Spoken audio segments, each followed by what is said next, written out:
Well, good morning to you. Recently, did you know that more than 1,000 airmen were deployed from Davis-Monthan Air Force Base? So now the question is, how is the base doing since their departure, and how are the airmen doing overseas?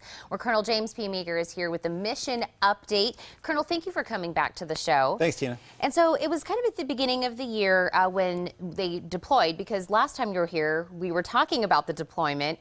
Now we need to know, how is the base doing since, 1,100 airmen have left? Yeah, as of today, actually, because we'll continually send some folks downrange and some folks come back at times. We have about 1,166 out right now. Okay.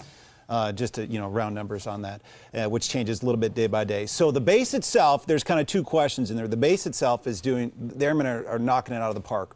There is a standard across the command, Air Combat Command, what we're in, and they have a level of generating combat power, and it's called flying scheduling effectiveness. Well, they have a kind of metric for it, and we're about 10 percentage points above that, even with all these folks that are deployed right now. So they're doing really, really, really well. And then downrange, I keep getting notes from commanders downrange all the time on the accolades from our airmen of how well they're doing.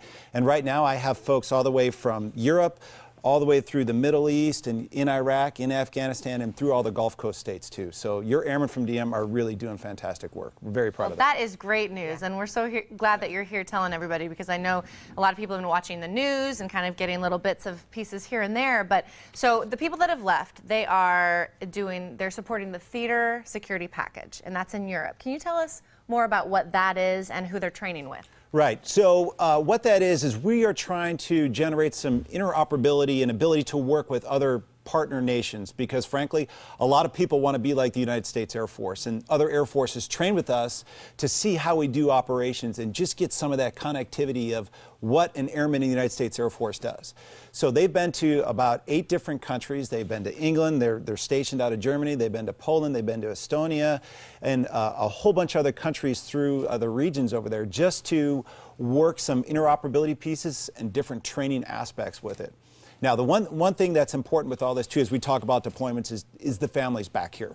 And so, to me, that's critically important. So I'm after 4 things, like I talked about last time, and they're out there right now providing that combat-ready force. And as we kind of start developing our airmen, we need to take care of the families. And so right now, that's a big focus on the installation as well, too. And the families are just, they're so important and they're so awesome. Well, this is a reminder that if you do happen to see, like you said, maybe a single mom that's here now as her husband maybe is overseas, or vice versa, if a mom has been away for a little ways, if you see that family or some of the kids or something, maybe just giving a little extra helping hand, or just a smile, something to let them know that we're supporting them. Yeah, something like that goes a really long way, and we get a ton of that in the community here. Absolutely love it. So, for example, in April there was Red, White, and Blue Day to support Borman Elementary.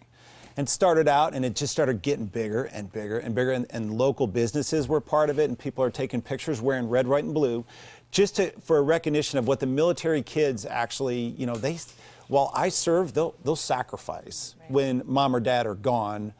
And sometimes it's tough on the kids. It's hard for everybody involved, and it's important that we remember that. Absolutely. That is key. And we get it in spades here in Tucson, and we're so happy to be part of the community, to go to your schools, to be part of it, because Tucson is great for that, because you feel like you're at home as soon as you show up. Well, absolutely. And Colonel, before the show we were saying that this was the biggest deployment here since World War II, which is amazing. And now, what can we expect in the future? Are there any more deployments planned? We do have more deployments planned. We kind of touched on that, and one of my taglines is, hey, the United States of America and the Department of Defense, we're an away team. Thank goodness, right? That we only kind of do away games, if you will. And so we do in the future, coming up in the fall, we have some deployments that are planned. We don't have exact numbers yet. It probably won't be as big as this one, but it's still going to be a substantial number of airmen and families that will be affected in the community. And also something else that's kind of big that a lot of people are talking about is the A10, and the fact that we've got another year of kind of saving it. And that's kind of been a little bit out there in the news. Tell us what that means when we're saying that it's saved. Right. So Congress has funded the A10 to continue through another year, through at least FY16. So fiscal year 16. And the United States Air Force senior leadership and Air Combat Command, all the way up to the Chief of Staff of the Air Force, General Welsh, they're looking at what the strategy is regarding the entire force structure and the decisions that are going to have to be made based on the inputs from Congress and executing the president's budget. Wow. So before we let you go, Colonel, of course, I know we talked about it already, but we just want to reiterate just how important it is for Tucson families to be supporting the families of the deployed and how we can do that.